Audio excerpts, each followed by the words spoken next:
Okay, Natalie, thank you for giving the time today to come onto the podcast. Of course. Thanks for having me. It's great to have you here. I just laughed to myself a little bit because my wife is also called Natalie and she sat over there. And so as I said that, she kind of turned as if I was as if I was speaking with her, but of course I'm not. So if you could just give the listeners a bit of a brief intro into who you are and what it is that you do now for work. Sure. So I have an Instagram called Wake Up and Smell the Rose. Everything sort of started there.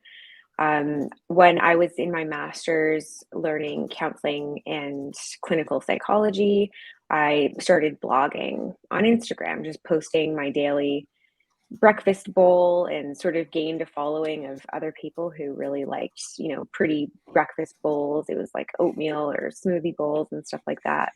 And as I was blogging, I was sharing my experience of overcoming dieting. Like for years and years, I had just cycled through all these fad diets and, you know, my weight fluctuated a lot and I was very focused on weight loss. And I had decided to just kick diets altogether and focus on nourishing myself. And one of the joy, I just found so much joy in my breakfast, where it's just this time that I had to myself in the mornings. I didn't feel any kind of restriction around it. Had all these, pretty toppings of fruit and nut butter and all that kind of stuff. And anyway, so as I was blogging about this, I gained a following of a lot of people who could share a similar experience, or they were still struggling with dieting and disordered eating. And and so I was doing my master's at the time, and I'd always been interested in nutrition, and for some reason, always had an interest in eating disorders, even though I didn't even realize I myself had one. And so I decided to merge my interest in healing from disordered eating with my psychology practice and ended up specializing in eating disorders. So now I'm a therapist and I specialize in working with people who struggle with disordered eating disorders, body image issues, and self-esteem. Fantastic. Yeah, amazing. And I mean, I really want to dig into that there then, Natalie, about you saying I didn't even realize I had one. So tell us a bit about that as a realization for you. Was that like a quick, oh my God, this is me, or was it like a over time light bulbs were kind of coming off and signals were kind of happening that you started to join the dots? What was that? What was that process like for you? The short answer to that is that I don't think I realized until the very tail end of my whole experience of getting out of it. So, just to give you a little bit of history, when I was around 13 or 14, I started dieting. I had come off this family trip to Italy where we ate a lot of amazing, wonderful food. But I had noticed my weight shift during that time. And as I came back from that trip, I was going to this new school. I was in high school, felt like I had, all this pressure to look a certain way, to make friends. So I went on my first diet at that time, which, wasn't even, I just sort of made up these rules about what I could eat, how much, how little. And I ended up losing weight really quickly and just sort of transforming into a different body that I had never experienced before. And I did receive a lot of praise and validation for that, for my appearance. And so that kind of gelled that belief that I needed to always, keep a strict diet, be thin, and look a certain way in order to connect with people and to feel um, normal or liked. So it started there, but of course, those unsustainable dieting habits, I wasn't eating enough. It was not sustainable, so it resulted in binge eating. So I cycled through this like restrict binge cycle for years after that. My weight fluctuated up and down and up and down, and then I started trying different diets. So actually crash diets that were encouraged by family members, people around me, because dieting is so normalized. I remember for Christmas one year, I got a book about, it was like a diet book. It just told you what to eat and all these meal plans of what to cut out and all that kind of stuff. So it Mhm. really was just normal. And my parents, although they loved me very much, were very involved in my life, didn't see how much I was struggling. Like, I hated my body. I was agonizing over my food choices. Every day was a struggle. Everything, all I thought about was food and my body and exercise. But because I don't know, like, they just thought that I was dieting and I had this goal, and that's sort of normal for most people. It Mhm. wasn't really flagged or targeted.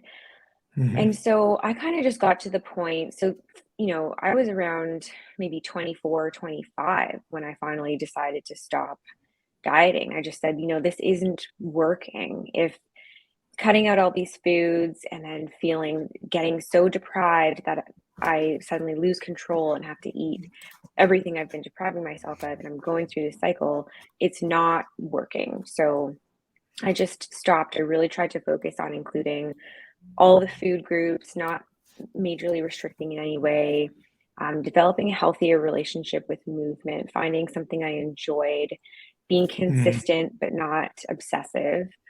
And eventually things just settled down. I'd also had experience with going to therapy. So just having a place where I could unpack my emotions, things unrelated to eating. And that Mhm. helped me balance my eating patterns as well. And then it was around um, maybe just before the pandemic started when I became really um, more well versed in intuitive eating and just learning about that side of it and really throwing myself into the anti diet culture.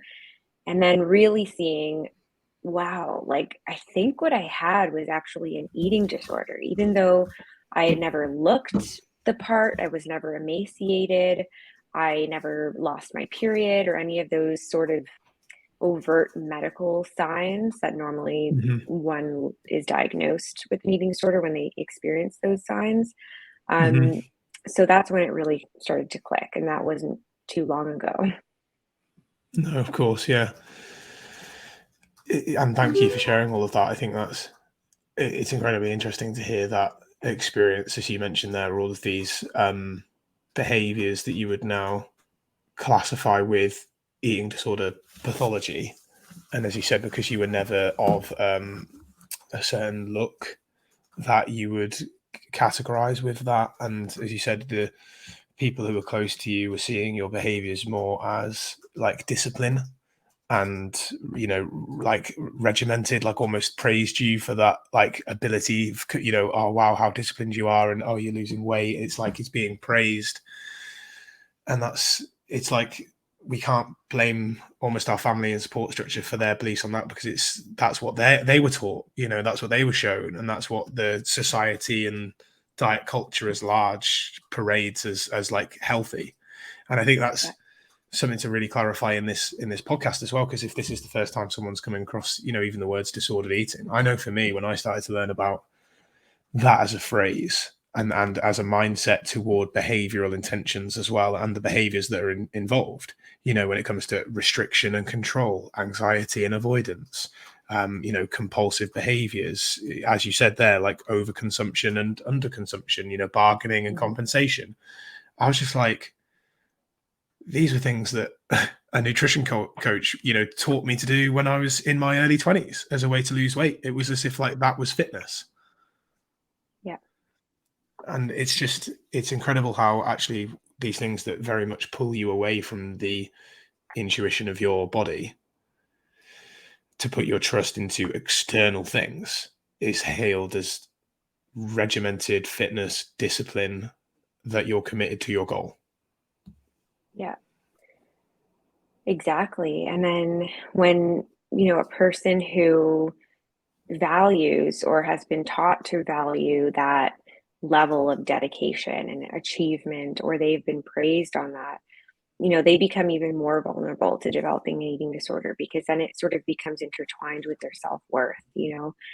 Some people are, adopt these strategies and they become very, very good at losing weight. And then they're like, well, this is something I can do. I have control over it. I can achieve it. Mhm. And that way, it becomes very difficult to untangle.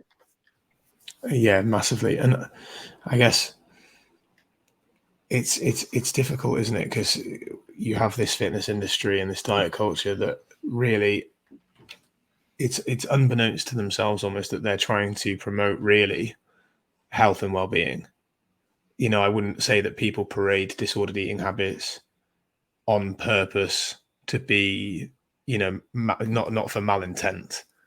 And I guess Mhm. it's we have to kind of wrap our head around that it's more of their perception of health is kind of being molded by these skewed beliefs, and so they're not doing it intentionally to cause harm, but it's almost that whole, we wish we kind of were taught all of these things earlier to see through it, because now we have this huge generation, particularly of social media, with TikTok and Instagram and all of these before and afters and transformations and cuts, and it's all paraded out there as normal, as opposed to being quite actually the opposite of that.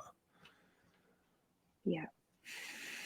Yeah, it's so hard to see once you're on the other side of it and you realize what is largely disordered, and it's just so hard to watch that as being promoted. And then, you read the comments and other people really buying into it and wanting to follow the same strategies. And I mean, not everyone will develop an eating disorder from dieting or engaging in these practices, but the percentage of people who are developing eating disorders has been on the rise for so many years, or especially in recent years. So it's just Mhm. dangerous. It's really risky.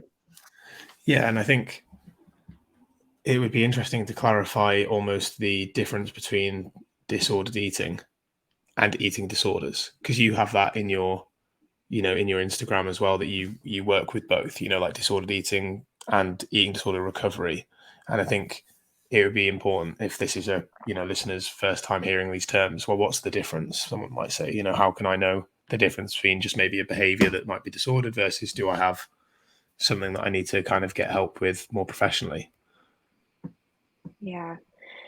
To be honest, I think the lines are blurred. I think that Mm, there's a distinction because there is a distinction because there's a spectrum. Eating disorders really vary in their intensity of mhm, symptoms and the frequency of symptoms. But I almost don't like making that distinction, because the impact of disordered eating can be just as serious and mhm, can quickly evolve into an eating disorder as well. So, mhm, but I think, just to give some kind of clarification, disordered eating can really be anything from, chronic dieting. A lot of us in my industry even see intentional weight loss as something that's often disordered, just because the way to achieve that is disordered. mhm, Significantly reducing your calorie intake to something that's below what your body needs. That's mhm, disordered. Like, we've really been taught to believe that that's okay, because, weight loss is apparent, like, supposedly the ultimate goal. But when you think about it, that's really just a part of diet culture, and it's really money driven and appearance obsessed. And if we actually just want to live a life where we're not focused on weight loss, it makes total sense to be eating what our body needs and nourishing ourselves. So anything beyond that can be considered disordered.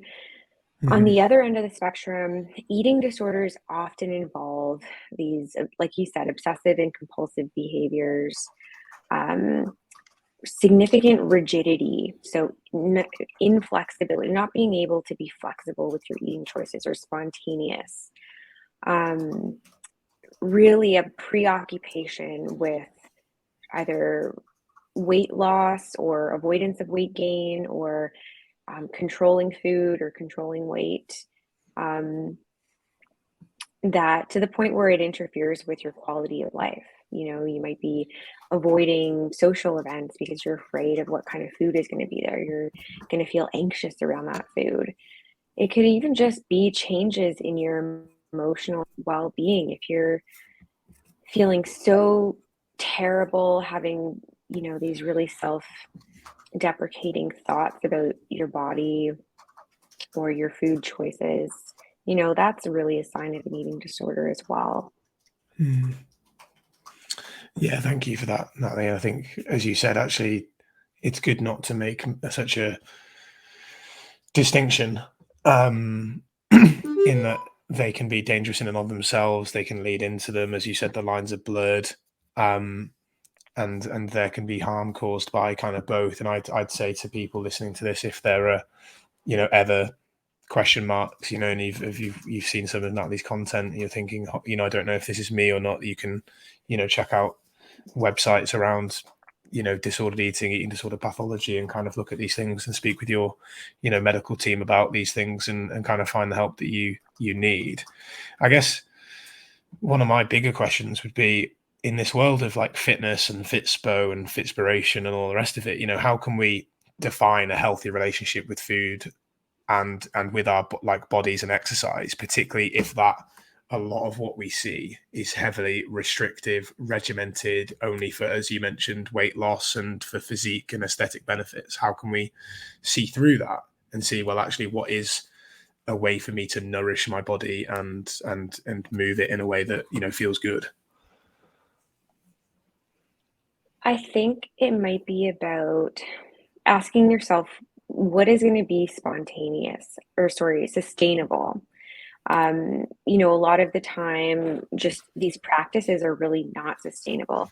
Even when there is a goal of competing, for bodybuilding or for a show, there's so much damage that comes with that I don't really see being spoken about a lot in the industry. It's sort of, the competition is praised, the efforts are praised, but it really can take a huge toll on someone's body. And being at such a low body fat percentage is not healthy. So I think it's just being really aware of what the difference is between what is sort of part of the sport and what you're seeing being promoted on social media and what actually is healthy, and untangling what we see is being told is healthy. Like we have been taught that seeing these like shredded, body built bodies are the definition of health, but they're actually not. So being aware of that, being able to practice some flexibility. So, balancing these habits and rituals with some freedom, like being able to go and eat what you want to eat, being able to socialize, being able to live your life in a way that is sustainable. I think that's important for people to be mindful of. Yeah, absolutely. Yeah, because I know from being within that culture quite heavily, of the sort of like lean and shredded physiques, and the promotion of certain programs and things to get you there. Something that we would justify ourselves with was almost the whole like, well, deficit, reducing your calories isn't supposed to be sustainable, and it's a short-term thing for this result, and then you do this, and kind of lying to ourselves really that there was a maintenance point afterwards that was sustainable for the person after they'd gone through this period. And of course it never was, not for them, and not for the people who were saying it was, unless they were genetically predisposed to be leaner and privileged in a position to have a lifestyle that accompanied that, as well as sort of many of our regular clients who don't live in fitness aren't. And that's part again of kind of like seeing through that mirage of what we're displayed as, like what healthy and fit is, and kind of, as you said, thinking about what that means for us really in a way of that's sustainable, enjoyable, and we can continue doing long term. Mm-hmm. I think it's hard though, even if you have all the knowledge, it's still challenging even just to go through that experience. I mean, I've had many clients who have competed in a show, like they've gotten down to their lowest fat percentage, and they told me that everything above that, like anything outside of that, feels like they're just on the other end of the spectrum. Like they're huge. They have so much body fat there. And you know, they just say it's hard to let go of that feeling and that image that I had when I was that lean. And I think that you can never really anticipate that impact. You might be able to tell yourself, "Oh yeah, I know this isn't sustainable and I'll just maintain after that," or "I know I won't be the same after that." But it's just this shift. It's because it in combination with actually starving yourself, it changes something in your brain. It changes your perception of your body. So Mm. although you can, you know, mentally prepare yourself for that, you can't actually prepare yourself for the physiological changes that are going to happen in your body after that amount of rigorous exercise and undernourishing. The impact it's going to have on the way that you experience living in your body. I think that's what a lot of people struggle with, and probably a lot more than we know, because I doubt that everyone, you know, is coming out and sharing like, you know, I just did this show and now I feel this way. Or maybe it's not even competing in shows. Maybe it's just taking exercise and dieting to the extreme. Mm. Yeah, and that definitely happens. I spoke with someone as well who we were talking about working together, and he mentioned about dieting down for a show, and but to get there, not only had he engaged in very restrictive methods of eating, you know, meal plans and calorie counting and extra cardio and extra steps and all the rest of it, but had also taken performance enhancing drugs to help him there. And as he was coming out of that, was like, I'm just terrified because I'm gaining weight because I'm not doing these things anymore, and I feel, as you mentioned that, I feel huge. He was a very straight-sized individual talking with me, and I wasn't about to, deny his reality, deny his experience, but it was kind of helped communicating to him that and helping him see you've achieved this through a very rigid protocol and also through other means that aren't natural. And it's kind of your body's returning to, balance. It's returning to homeostasis. And I went through a very rigid calorie controlling phase of my life when I was competing in exercise, and I was exercising very frequently and doing a lot of activity as well through my job and through where I lived. And I can tell people as well that when you sort of hyper focus on your aesthetic, it's like never enough. I'm sure that you probably had a similar experience. It was like it was never enough. You could never be thin enough or lean enough or light enough. It was like, I need to get to that next place, and everyone's around you saying, you're so disciplined, well done, you look great. And it's all kind Exactly. of that narrative of reinforcing that behavior and that mindset, so that if you start to step away from that, it is really difficult to process that kind of gain in body fat, even if you're not weighing yourself anymore.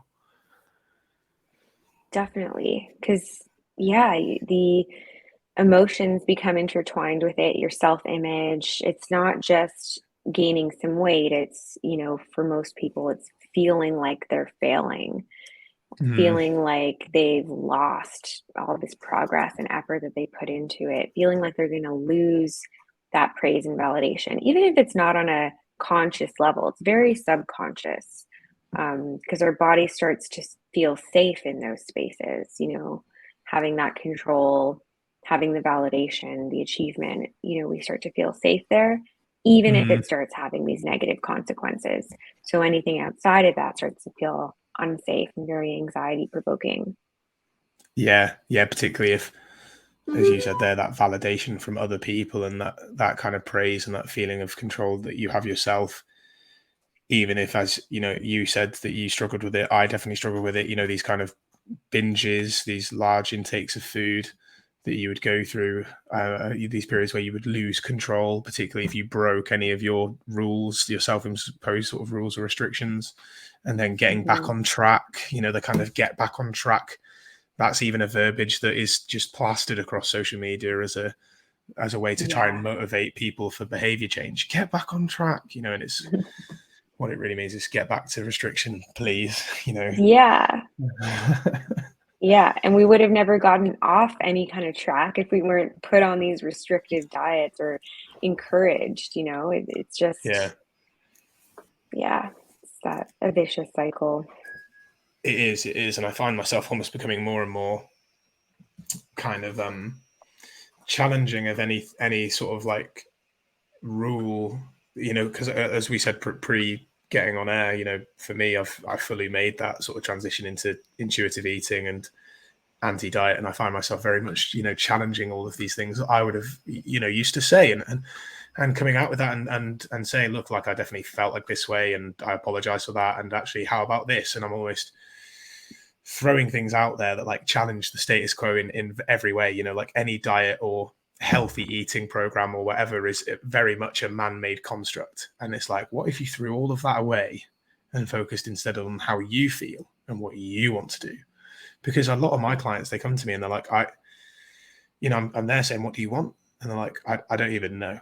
Like I'm told that I should want this like achievement, and to do that I should eat like this, and that's what I thought I wanted, but I don't. So I'm like, well, what do you want? And it's like, I have no idea. Yeah. It can be hard to really come back to yourself and to figure out what you like and don't like, especially if you're still in that feeling of not feeling safe, you know, if you're still in that danger zone where you're very anxious, like very and something that can happen from being malnourished, like after chronic periods of dieting and binge eating, you know, you might be actually malnourished and just in this state of all or nothing, fight or flight, where, you know, you're not really at a point yet where you can be curious and explore your likes and dislikes and what your body actually wants. So it's a bit of a process getting back there. So I usually recommend clients start with regular eating. So even if it's still structured or something that they have to follow, it just helps them re-nourish their bodies, get more balanced, get everything that they need. And over time, they can get to a place of feeling more safety, more calm, more able to start challenging their feared foods and seeing what they like and don't like. So it's a process. And I think a lot of people get discouraged about intuitive eating because they try it and then right away they're, you know, binging or just feeling out of control. And it's like, well, yeah, it's going to be a process of trial and error. And you just have to really be patient and compassionate with yourself. Yeah. I'm really glad you mentioned that, because there are so many people that will try it, as you mentioned, but then it makes them feel worse. As you said, they're compulsively overeating or binging and feeling more out of control than ever. And if that's their first experience of kind of stepping into starting to do the work, if they've still got very critical self-talk and very, you know, diet culture, restrictive thoughts about their weight, their shape, or, you know, and that it can pull them back into that, oh no, this is the wrong thing, I need to go back to, you know, doing what I did before because that works. And so you said there about, I do recommend clients embrace structured eating. And is that the plate by plate approach that is one of your kind of like pinned posts on Instagram? Could you walk us through a bit about that? Yes, I definitely recommend the plate by plate approach in this stage and intuitive eating being an end goal. So the plate by plate approach was developed by two dietitians, Casey Crosby and Wendy Sterling, and they developed a plan of eating or a style and approach to eating that doesn't involve measuring or weighing or calorie counting. It's a visual approach where you sort of just plate your meals in a way that allows you to include all the food groups. You're getting everything that you need, and you kind of know, like, you're going to have, you know, what your plate is going to involve, and you know you're going to have 3 meals a day plus 2 or 3 snacks in between. You want to be making sure that you're eating every 3 or 4 hours because especially when we're vulnerable, like we've been dieting, going longer than 3 or 4 hours without eating can be enough to trigger sort of the eating disorder brain, or that compulsiveness, or the binging, things like that. So Hmm. it's a style of regular eating. And what it might look like is it might be separating your plate into thirds. So third protein, third carbohydrates, and third veggies and fruits. And then make sure you add a fat and some kind of dairy to your meal as well. And that's one meal. You times that by 3 meals a day, plus each snack should be at least a couple of food groups. So, for example, instead Hmm. of just having an apple as a snack, you might have an apple and some cheese or some kind of Right. protein or something like that. Hmm. The idea is to help you get back in touch with your hunger and fullness cues, Hmm. and to help keep your hunger regulated. And as a result, Yeah. it also helps your stay emotionally regulated as well. Brilliant. Yeah. And interestingly, I'd not seen the plate by plate approach in that regard by those two dietitians before, but I've been aware of other approaches where they're talking about almost like guidelines and skills around eating, and one of them being a balanced meal, as you just mentioned there, in terms of the food groups, and doing that in a regular pattern of every sort of 3 to 4 or 3 to 5 hours, because of the regular eating and re-establishing, as you said, their hunger and fullness cues. Because with someone who is properly attuned, that is probably the rhythm in terms of the hunger, eating to a nice fullness level, and then that being digested and moved through, and then it kind of lasting that time frame. Whereas, as you said, for Mhm. someone who's, when you put onus onto things outside of yourself for so long, these external structures, these external controls, these calorie counts, these diets, these meal plans, you just lose touch. You lose that Yeah, sense of self. So it's important to exactly. build a framework that can kind of help, as you said, reintroduce that. I don't know what your take is on how do you prevent that with becoming almost itself another, diet, hard and fast, strict rule of a client, particularly if they're coming from this background of disordered eating disorder, where everything they will have done would have been so kind of all or nothing, rigid and controlled. Yeah, that's definitely a possibility, and it does happen frequently, especially with clients who do have more of those rigid thinking patterns and behaviors. And again, it's just a process. If this is something that helps them get nutritionally restored or weight restored, and then it's a step that they have to go through, and ultimately they'll have to then start working on breaking those rigid rules. Like, yes, you're allowed to have more than the meal plan, or you're allowed to, some days your plate doesn't look so balanced. So it would involve challenging those rules then at some point. Yeah. Yeah, that's a good way of looking at it. I know that using similar approaches in the past, it's really helping clients almost develop that self-compassion, and that ability to notice their inner critic and diet chat, to if they start becoming almost all or nothing with their plate by plate approach, and almost that it had to be that way all the time, otherwise it wasn't good enough, or falling into kind of perfectionist mindset traps. It's kind of helping them develop that awareness of that self-talk to help them almost reframe it, and be more compassionate to avoid those pitfalls again, I guess. Definitely.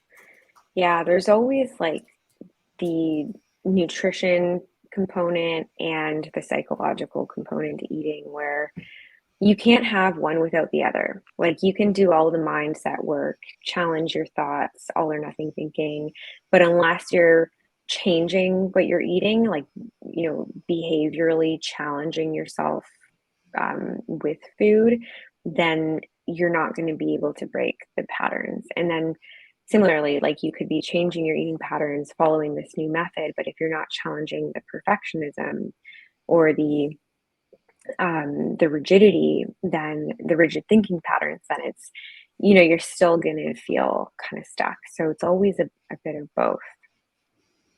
Yeah, yeah, I can absolutely see that for sure. And as we move from that kind of mindset and psychology around food more into the feeling of our body. We chatted there about if someone has gone through these patterns to be very lean and then starts to put weight on and can very much feel like they're huge, much bigger than they were, despite not really being much bigger at all. And you've written extensively on this kind of feeling of fatness that we have as a human population from time to time, and how actually that's, it's deeper than that. It's usually signals for other things that are going on. Can you walk us through that a little bit with regards to the like emotions and feelings that we might have underneath the surface of when we have a fat day or a feeling fat day, without almost denying that we do feel that way? Yeah, yeah. It's always good to validate that, you're feeling something, you're feeling some Mm. way, and it could be different depending on the time. I think like feeling fat is something that is so a lot of people can relate to that feeling, or even saying it, without even thinking it, it just kind of comes out.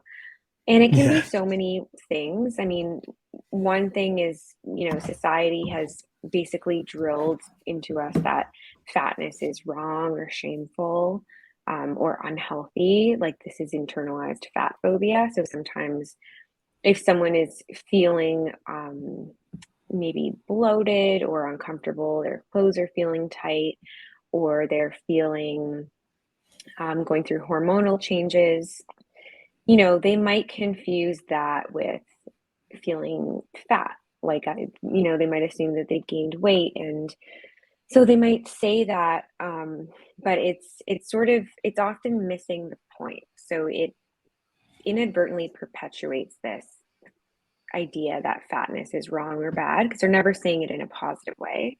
But it also they might be missing what's actually going on. If it is that their clothes are not fitting well, then they're really, experiencing this shame about their body, when really they just, need to be wearing more comfortable clothes. Or maybe they are just experiencing a normal sort of temporary feeling of bloatedness, or maybe they're tired. Like when we have a lack of sleep, that can affect how we feel in our body as well. We also know that for some individuals, they are experiencing brain-based differences in perception, meaning that they actually perceive their internal body cues differently than the average person. And they might have Mm. difficulty identifying these feelings. So one person might be feeling really just experiencing a negative body image, not liking the way they look or feel in their body. And another person may be misinterpreting their cues. So an example might be they actually eat something, and based on the way that that food feels in their body, they actually perceive their body growing larger. And so when we say, oh, like you're not fat, like what do you mean you're feeling fat? And we just sort of disregard what they're feeling, may actually be, disregarding their reality. They might actually be Mm. experiencing their body in Mm. those feelings of extreme. And this is caused by shifts in proprioception, which means basically our ability to perceive the balance, location, size, and movement of our body. Mm. So some people have, stark differences in that, and stress can affect that, especially from chronically undereating and major Mm. weight changes and malnourishment. That can affect our proprioception, which is why people diagnosed with anorexia, and other eating disorders, one of the main criteria is this misperception of their body. Like they're often perceiving themselves a lot larger, and that's Mm. a result, one of the direct results of losing weight very quickly, or being Right. in a weight that's unhealthy for their body. Mm. That is just, yeah, that was a brilliant response, and so fascinating as well, that real deeper meaning of what might be causing those thoughts and feelings, and a great way as well that you said to for people who have people who say that to them, of how for them to receive the answer and help support, as you said, rather than say, oh, what are you talking about, that you're not fat, and don't worry about it, and almost like denying it, as opposed to actually asking, well, talk me through it. What do you mean by that? And finding out why they're feeling that way and what's really going on. And as you said, it is that internalized fat phobia that all of us would have had at some point, to some respect, because of the culture we live in. Definitely. Yeah. I mean, even if I look back at times, when I might have said that, if I was, back when I was 13 or 14 and just started experimenting with dieting and then experienced, that compensatory overeating, and I might have said, oh, I feel fat, underneath that might have been, well, I'm really struggling with my relationship with food. I haven't eaten consistently in a few days, and now I've just eaten enough to make up for those few days. Like I'm feeling totally out of control. That's probably what I really needed to identify and vocalize and understand. Or maybe this happened a couple of years ago. If I had that thought or that feeling, it might have been, oh, I feel my body is changing and I'm worried what my partner might think of that. Is that going to affect his level of attraction towards me or something like that? That kind of insight gives us a lot more information to work with and helps us help ourselves more. That might have opened up a conversation, an opportunity to bond with my partner, let him know how I'm feeling and get his reassurance or something like that. So I think it's so important to really explore, that statement or those feelings, really understand where they're coming from so we can learn how to help ourselves move through those feelings. Yeah, absolutely. Yeah. I think that comes with time and self-compassion and education and learning about all of these things, and that self-attunement to your body's feelings and then your different thoughts and emotions and how they are played out with your body's feelings, and thereby kind of developing your emotional regularity and maturity to be able to put those things into words to then explore them on a deeper level. And I think that's where the fitness industry, and by the fitness industry, obviously it's a large thing. So let's say, kind of the fitspiration disordered arena, they miss the mark massively, don't they? Really, it's very surface level. It's very aesthetic driven. It's very surface level result based, as if that's what we all need and want to be happy, healthy human beings. Whereas actually, there's a much deeper level here of deep health that's established when you have a great relationship with your food, with your body, with other people, and you have this ability to understand how you feel and then the language to express that and process that with the people around you. Yeah, absolutely. It's a process, and I think that, when you're still experiencing that dieting mindset, you want these quick results. Like you've been trained to experience these quick results and sort of to seek them. And so it's much different when you're really trying to heal your relationship with food and body, try to eventually embrace intuitive eating as an end goal. It's really about slowing down and developing that tool for self-compassion, that skill. Because it really does, there's so many components and things to learn and practice. And it's so worth it. Once you start seeing the light at the end of the tunnel and start moving away from the restrictive mindset and into more of yourself and getting to know yourself and your body, it's so worth it. So I also just want to highlight that, yes, we've been talking a lot about stuff that's hard, like the challenges of it, but it's just something that's so worth working towards. Absolutely agree. Yeah. Natalie, thank you, for today. Thank you for this morning where you are, this afternoon where I am, and for giving us your time today. Where can people find more about yourself, your work, and what it is that you do?